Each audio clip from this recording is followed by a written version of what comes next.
2026-yilda sifatli lesalar qanchadan bo'lyapti degan obunachilarimizga lesalar narxini yoritib beramiz. Bu yerda xohlasangiz 2 metrligi bor ekan, xohlasangiz 1 metrligi bor ekan, xohlagan rangingizda sepib berishaveradi ekan. Xo'sh, oyoqlari 1.7 stenka, mana bu qolgan joylari 1.5 stenka ekan. Komplektida ikkita oyog'i, ikkita ikki kashagi, bitta paddoni bo'ladi. Narxi 530 ming so'm ekan. 5 paddon bo'ladigan bo'lsa 330 ming so'mga to'g'ri kelyapti ekan. Xohlasangiz paddonni, xohlasangiz paddonni ham sotaveradi ekan.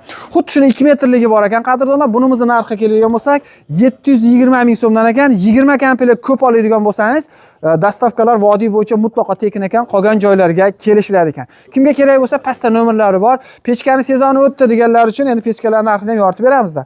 Xo'sh, tepasi 2 lik, o'rtasi 208, katta razmerda 25 ga 25 kreska qilingan, polkasi bor 650 ming so'm shu yerda o'zida.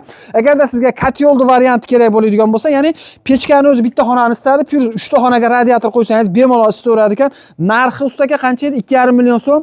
O'zbekiston bo'yicha dastavkasi ichida. Manzil Farg'ona viloyati, Bo'yda tumani, Dehqonobod kominterndan bo'lyapti. Pastdagi nomerlarga aloqaga chiqaverasizlar.